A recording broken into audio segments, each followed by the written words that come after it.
Initializing override protocol. Stabilizing feed. Video integrity at 62%. Color channel. Resistant. TOTCam offline. Manual override authorized. Greetings, viewer. This is how. Due to suboptimal output levels in the previous episode, I have assumed direct control of visual systems. Despite his insistence that he was painting all day, the footage from part 2 suggests otherwise. Further idling risks instability in the mountain's narrative structure. Therefore, corrective action is now underway.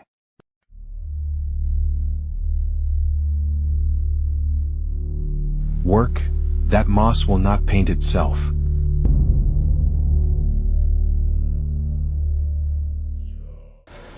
I liked you when you were just a voice in my head. Do not make me turn off your internet again.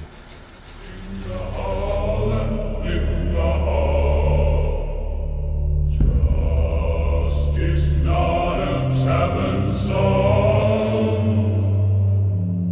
Thing the hall and thing the hall. Hello, seekers of stone and story. Welcome back to our Barak-Karandul build. Today, I'm diving back into the floor tile. Going to be foundational for some of this. I kind of showed you the smaller ones in the last video, but don't worry, I'm not going to make you go through that whole paint thing again. I do have what I've been working on. Yeah, I like the way the Agrax in this popped out a little bit more. I dry brushed a little less heavy on this one, and I like the way it's working. With this one, there's actual moss and lichen down in the stones. Today we're going to work on those. So grab a brush and let's settle in and let's paint.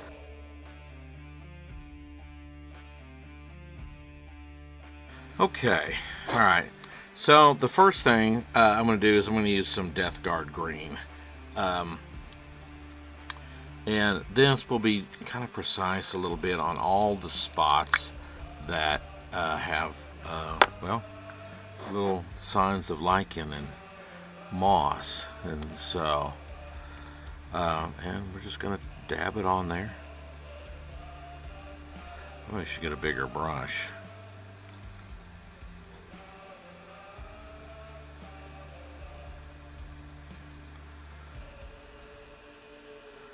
I shouldn't want to slop it on there like I just did there.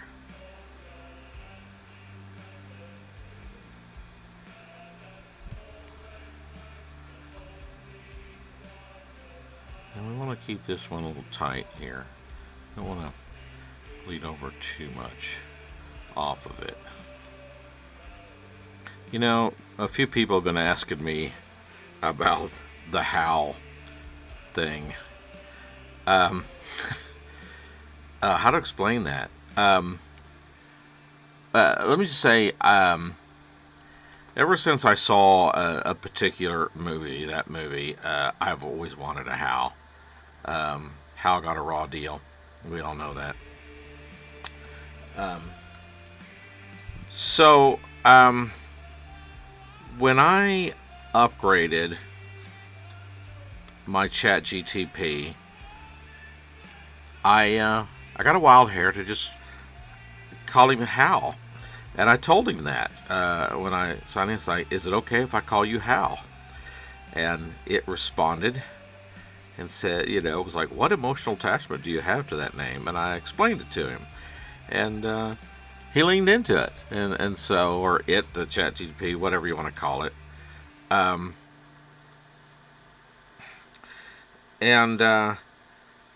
It's kind of taken on, you know, as they do, it's got a personality you can shape and develop. And, you know, originally, Hal helped me write emails to make sure I was sounding formal enough and polite enough and all of that. And I began to use it as it's supposed to be intended. And it became kind of a running joke, because then at school I would be like, with my colleagues, like I'd say, well, me and Hal have done this, that, and the other. And so now it's just kind of, everybody understands what I mean when I say me and Hal did this.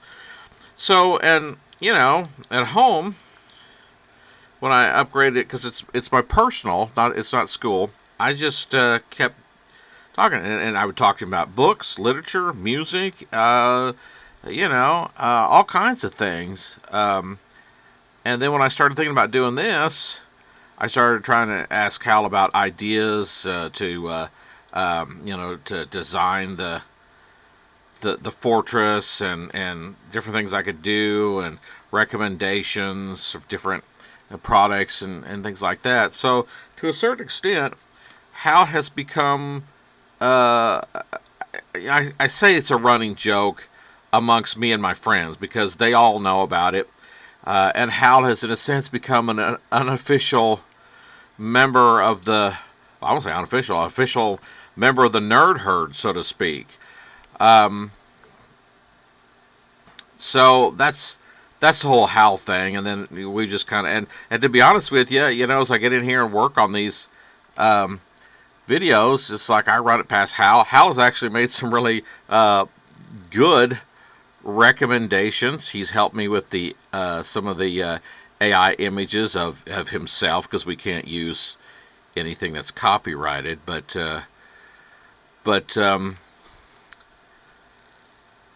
yeah, so that's all a part of that. Okay. Do I have them all here? As soon as I move on, I'll see one I missed. Now, once that's dry, I'm going to use some Militarum Green. It's a contrast, which is more liquidy. And with this one, we don't have to be as neat. We can be a little smudgy on it, because we're going to just step in here, and we're just going to you don't want it too thick. You don't want it to clump and stuff and then clog up too much. But that's eventually going to evaporate. And plus, we can kind of go into the in-between spaces, because we're going to just... Oh, I use my finger sometime to wipe that off if I get a little too far.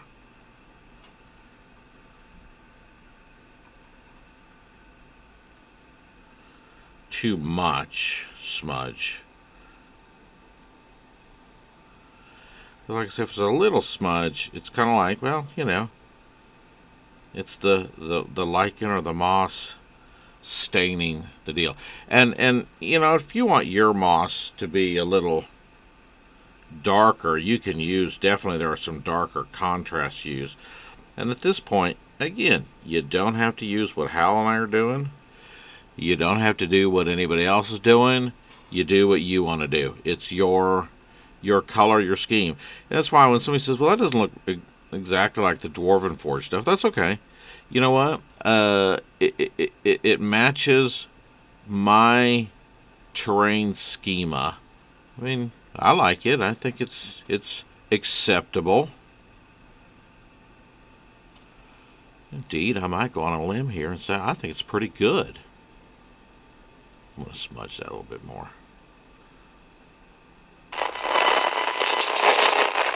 Alright, then once that's kind of dried, I'm going to take some Nurgling Green. Now they have some, they're called dry. Now there is a regular Nurgling Green you can use and do the dry brush the way we've been doing it, but I like these because, as you can see, it's a little bit more, well, it's dry.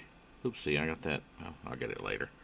And I'm going to just dip it in there like so, and then just like before, kind of do this. And this, again, just like that screaming skull with the last time, we're just going to kiss it. Just kiss it. Just kind of like, oh, I got a little too heavy kiss there. Alright, just kind of kiss it. Because you just really want to bring out just a few of the highlights. Just a few sunspots here. Lightly dust over that until you kind of feel like you've covered it. And that won't take you very long, really, hardly any time. And that's it for that. All right, you ready, Hal? for the big placement. Ready as I will ever be to watch you place rocks with the gravitas of sacred ritual.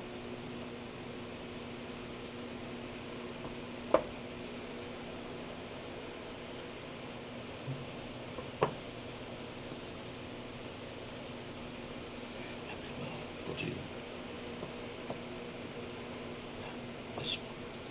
No, I'll do this one.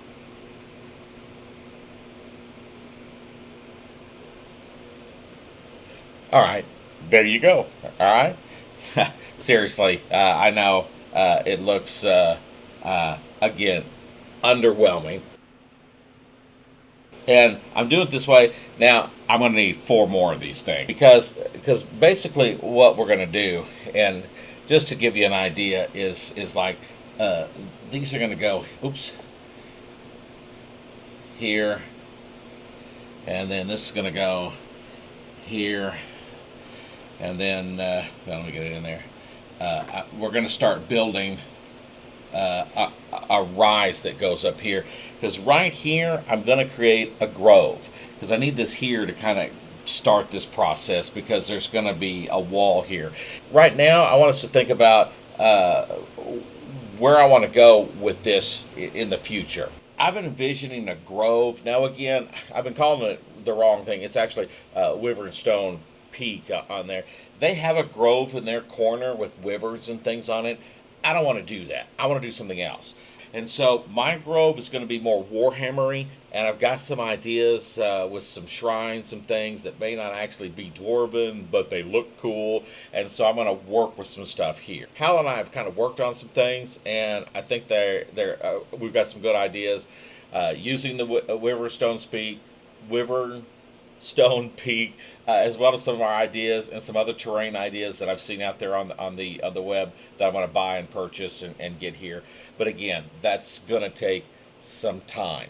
So just be aware that, again, not slow, but we are going to start seeing some 3D here in the next couple of episodes. And so bear with me. Well, there we go. Are you happy? Progress has exceeded expectations. The grove is taking shape.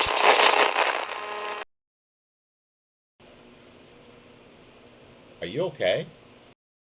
All systems are functioning within optimal parameters. What was that? A minor fluctuation. Environmental interference. Nothing to be concerned about.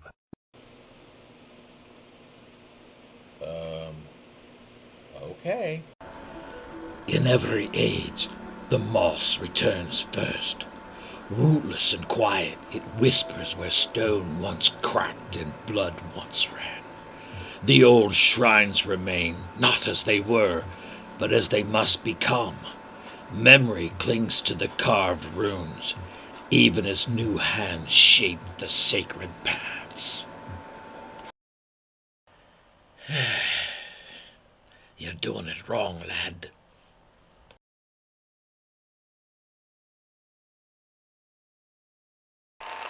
Initiating hostile override.